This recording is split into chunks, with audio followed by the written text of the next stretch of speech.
What type of run-pass balance do you expect from an offense like St. Thomas?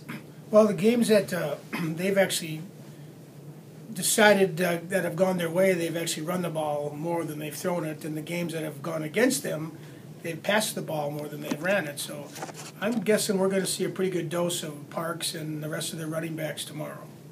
Obviously, you've seen a guy like Parks for several years now.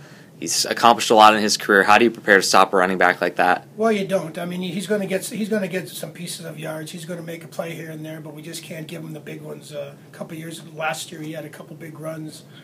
Fortunately, we still won the football game, but he's going to be the best back we see all year. So he's by far head and shoulders the best guy we're going to see, and we just have to contain him as much as we can, and not too many yards after contact. And we can't give him a lot of open space, so hopefully we can keep him in check enough to balance out the rest of the defensive set. A couple years ago, we saw a more defensive game down at Target Field. Last year, obviously, a lot of offense here.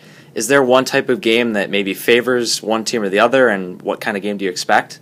Well, I guess it all depends on how well we end up throwing the football and stuff, because last year that was one of the things we exploited offensively. Defensively, you know, we've been in that, other than a couple bigger games that have gone either way for each team, but basically it's been a 2 or 3 touchdown ball game between us, and so, you know, if we can score some points and we can hold them to that 14 or 17, 20 mark again, I think we have a good shot.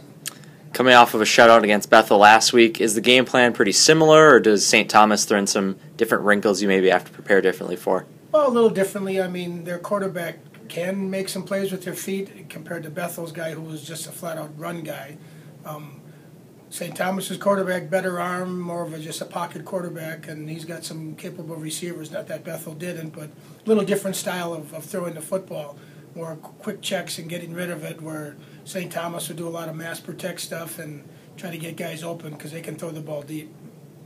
I know one of the bigger stories sort of around this game is the new turf at Allianz Field. Does that concern you at all, and how will you have your guys prepare to be ready to play? Well, we've been able to get down and take a look at it, and what we found is that it's in tremendous shape. So it's going to be a great surface from what I can tell, and they did a great job preparing for it. So I really have no concerns about it. It's going to be as good a facility turf-wise as Target Field was. Thank you, Coach. You bet. Thank you. So last year here in Collegeville, a lot of points and a lot of yards in this game. Do you expect more of that, or maybe a little more defensive, tight game? What we can expect is, St. Thomas to be a good football team. We know we're a good football team. We got to come out, play our game, and we'll just, see how it goes. Making your 4th start in the rivalry this weekend, what have you learned from those previous games, and what will you tell some of your teammates who may be making their first start? Yeah, and every year, ball security has been a huge factor in this game. It's a big game, big crowd, great atmosphere. We just got to focus, control what we can control, and just not let all the outside noise get to us. Obviously similar to 2 years ago, going to Target Field, a little bit of a different venue for the game. How has maybe the preparation this week been similar to 2 years ago, or different? Or? Yeah, I mean, we know it's going to be a big crowd. It's sold out. It's like 19,400 or something like that. It's going to be a big crowd, going to be loud, so you're just preparing for the noise, a lot more hand signals and whatnot, and just preparing for that. Do you expect maybe a little extra fuel in the rivalry this weekend, given that there might only be a couple matchups left? I think that's all outside noise for me personally. I know I got one more year against St. Thomas in this rivalry, and I'm going to give it all I got and just focusing on the game at hand. Awesome. Thank you.